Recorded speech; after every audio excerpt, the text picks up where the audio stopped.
Hello friend, मैं अमित। आप देख रहे हैं इजी आयुर्वेदा। आज हम लोग पढ़ने वाले हैं अंजलि परमान, जो कि मेरा सेकंड पार्ट है। और इससे पहले वाले पार्ट में मैं अंगुली परमान पूरा कंप्लीट पढ़ा चुका हूँ एग्जाम के पॉइंट ऑफ व्यू से। तब प्लीज़ आप उस वीडियो को नहीं देखें, जो मेरे चैनल के प्लेलिस्ट में अवेलेबल है, आप वहाँ से देख सकते हैं। और अंजलि परमान भी बहुत ज़्यादा इंपॉर्टेंट है, इसे एमसीक्यू एग्जाम में बहुत सारा बनता है।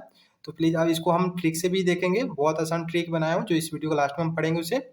तो चलिए हम लोग स्टार्ट करते हैं। सबसे पहले बात करते हैं अंजलि परमान। तो अंजलि परमान का मतलब होता है कि आप देखिए, दोनों हाथ को आप जोड़ने पर जो कपले का स्ट्रक्चर बनता है उसे क्या बोलते हैं? एक अंजलि बोलते हैं। ठीक है, शरीर के अंतर्गत रहने वाले द्रव्य स्वरूप द्रव्यों का अंजलि परमान जो निम्न प्रकार से होता है। चलिए हम स्टार्ट देखते हैं।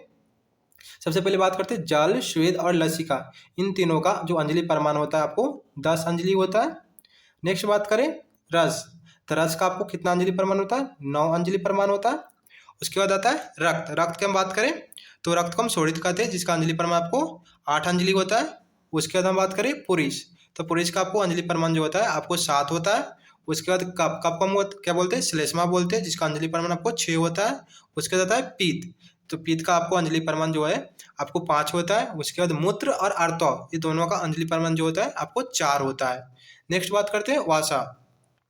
तो वासा का जो अंजलि परमान है आपको 3 अंजलि होता है। उसके बाद मेद। तो मेद का जो अंजलि परमान है आपको 2 अंजलि परमान होता है इसका। उसके बाद मज्जा। मज्जा की बात करें तो मज्जा का आपको 1 अंजलि होता है। उसके बाद आता है मस्तिष्क, शुक्र और अपरोज। अपरोज को हम क्या बोलते हैं? श्लेष्मिक ओज बोलते हैं। और इन तीनों का जो अंजलि परमान होता है आधा अंजलि होता है। ठीक है। और नेक्स्ट बात करें तो परोज। परोज का आपको कितना याद है? परोज का जो अंगुली प्रमाण होता है आपको 8 बिंदु में होता है, आपको इसको याद रखनी है। चलिए नेक्स्ट बात करते हैं, हम देखते हैं। अब ट्रिक्स इसको देख लेते हैं, ट्रिक्स कैसे याद रखेंगे।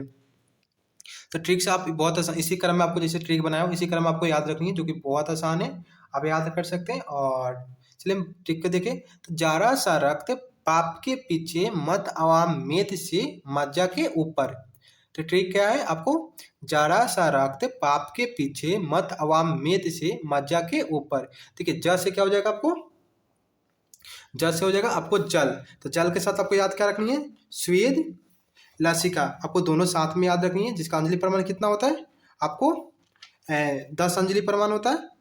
उसके बाद आता है र। र से आपको याद रखनी है रक्त, बोले रस से क्या हो जाएगा? रस, जिसका अंजलि प्रमाण कितना होता है आपको? 9 अंजलि प्रमाण होता है।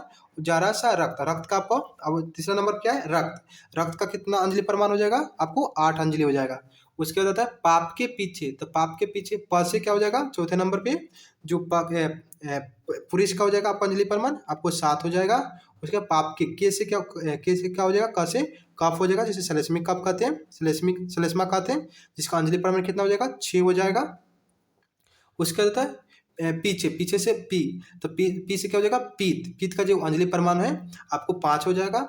उसके बाद मत आवाम मेद से। तो मत का म और आवाम का आ, दोनों का आपको एक साथ याद रखेंगे। तो मत से क्या हो जाएगा आपको? मूत्र हो जाएगा। और अ से आर्तव हो जाएगा, जिसका अंजलि प्रमाण कितना होता है आपको? 4 अंजलि प्रमाण होता है।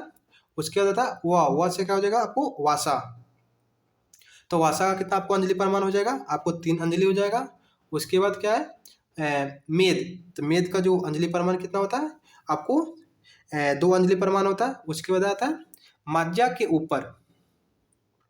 तो मज्जा के ऊपर, मज्जा का जो अंजलि प्रमाण है आपको 10वें नंबर पे आता है, जो क्रम से अगर याद करते हैं तो इसका अंजलि प्रमाण कितना हो जाएगा आपको? 1 अंजलि हो जाएगा। उसके बाद मज्जा के ऊपर, ऊपर से आपको याद रखनी है अपरोज और परोज दोनों याद हो जाएगा ऊपर से। तो देखिए अपरोज की बात करें, अपरोज और मस्तिष्क और शुक्र, पहले शुक्र, इन तीनों जो अंजलि प्रमाण होता है आधा अंजलि होता है। और जो परोज होता है उसको अंजलि प्रमाण कितना होता है? 8 बिंदु होता है। आपको इसी क्रम में और ऐसे ही याद रखनी है, क्योंकि ट्रिक बहुत आसान है। और ट्रिक्स अगर याद रखते हैं तो कभी क्रम गलत आपको आंसर कभी गलत नहीं होगा। और इस क्रम से अगर याद नहीं रखते हैं तो फिर आंसर गलत हो जाता है, बहुत बच्चे आंसर गलत कर देते हैं। तो इसीलिए मैं इतना आसान ट्रिक बनाया हूँ। और आपको कैसा लगा मेरे कमेंट सेक्शन में बता सकते हैं। और वीडियो अच्छा लगे तो अपने दोस्तों के साथ शेयर करें, लाइक शेयर सब्सक्राइब कर दें। और चलिए हम लोग मिलेंगे फिर नेक्स्ट वीडियो में।